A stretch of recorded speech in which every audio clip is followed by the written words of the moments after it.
அனைவருக்கும் அன்பு வணக்கம் நண்பர்களே. இன்றைக்கி இந்த பதிவில் நம்ம என்ன பார்க்க இருக்கிறோம் அப்படின்னா, நாகர்கோவிலுடைய பைபாஸ் லைனில் டபுளிங் அப்டேட் பண்ணுறதை பற்றி தான் பார்க்க இருக்கோம். இந்த பணிகள் பல வருடங்களாக நடந்து வந்தாலும் இப்போதைக்கு இந்த பணிகள் வந்து நல்ல ஒரு முன்னேற்றத்தை நெருங்கி வந்திருக்கு. அதாவது பணிகள் வந்து நடக்க துவங்கியிருக்கு அப்படின்னு சொல்லலாம். இது வரைக்கும் பார்த்திங்கன்னா லேண்ட் லெவலிங் அதோடு தான் நின்று கிடந்தது.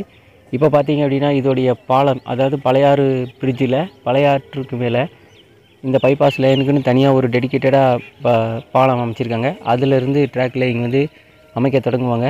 இப்போதைக்கு பார்த்திங்கன்னா இந்த பைபாஸ் லைனில் வந்து இந்த சைடு எல்லாமே தெரியுதுங்களா, அந்த ஒரு டவர் இருக்குது பாருங்கள், இந்த கரண்ட் டவர். இதுக்கு கீழே எல்லாமே வந்து வயல்வெளிகள். அது மட்டும் இல்லாமல் இங்கே மழை காலத்தில் பார்த்திங்கன்னா ஃபுல்லாகவே தண்ணி தேங்கிடும். அதனால் கிட்டத்தட்ட பழையாறில் அதிகமான வெள்ளப்பெருக்கு ஏற்பட்டாலும் இங்கே வரைக்கும் இந்த தண்ணிகள் வந்து தேங்கி தான் அப்புறம் போகும். அதன் காரணமாக இந்த பாதையோடைய வந்து உறுதித்தன்மையை வலுப்படுத்துறதுக்காக இந்த சைடு எல்லாமே வந்து காங்கிரீட் கிரிடர் வந்து அமைக்க தயாராகிட்டு இருக்காங்க. ஸோ இந்த கிரேன் கூட அந்த வேலைக்காக தான் இங்கே வந்து இருக்குது. இந்த கிரிடர்கள் வந்து அந்த சைடு இருந்து, அந்த பழையாருக்கு முன்னாடி இருக்கிற பிரிட்ஜில் முன்னாடி இருந்து சைடு ஃபுல்லாமே வந்து அமைச்சிட்டு வராங்க.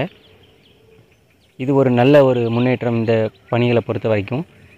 இந்த பைபாஸ் லைன் அப்படிங்கிறது பார்த்திங்கன்னா நாகர்கோவில் ஜங்ஷனை வந்து ஸ்கிப் பண்ணிவிட்டு, அதாவது நாகர்கோவில் ஜங்ஷனுக்கு போகாமல் போக்குவரத்துக்காக அமைக்கப்பட்டது தான். ஆரம்ப காலத்தில் சரக்கு வண்டிகளுக்காக போடப்பட்டாலும் இன்றைக்கி நிறையா பயணிகள் ரயில் இதில் தான் பயணம் செய்யுது. குறிப்பாக சொல்லணும் அப்படின்னா திருநெல்வேலியிலேருந்து நேரடியாக திருவனந்தபுரம் போகிறதுக்கு நாகர்கோவில் ஜங்ஷனுக்கு போகிற வண்டிகள் எதுவுமே இல்லை. அந்த அளவுக்கு தான் இந்த இந்த ஜங்ஷன் வந்து மாறிடுச்சு. இருந்தாலும் இது வந்து டெம்பரவரி, தற்காலிகமாக தான். பணிகளெல்லாம் முடிவு பெற்ற பிறகு இந்த ஜங்ஷனுக்கு வண்டிகள் வரலாம்னு எதிர்பார்க்கப்படுது. அது பணிகள் முடிவடைஞ்ச பிறகு தான் தெரியும். இருந்தாலும் இந்த பைபாஸ் லைன் நல்ல முன்னேற்றம் தான். ஒருவேளை நீங்கள் இப்போதைக்கு இருக்கிற பயணத்தில் பார்த்தீங்க அப்படின்னா நாகர்கோவில் டவுனில் இறங்கி அங்கேருந்து பஸ் மூலமாக தான் நீங்கள் வடசேரி பஸ் ஸ்டாண்டுக்கோ இல்லை கன்னியாகுமரிக்கோ போகிற மாதிரி இருக்கும். நாகர்கோவில் சந்திப்புக்கு போக முடியாது. ஆனால் நாகர்கோவிலோடு நிற்கிற வண்டிகள் திருநெல்வேலியிலேருந்து நேரடியாக நாகர்கோவில் ஜங்ஷனுக்கு போகலாம். அப்படிப்பட்ட வண்டிகள் இருக்குது.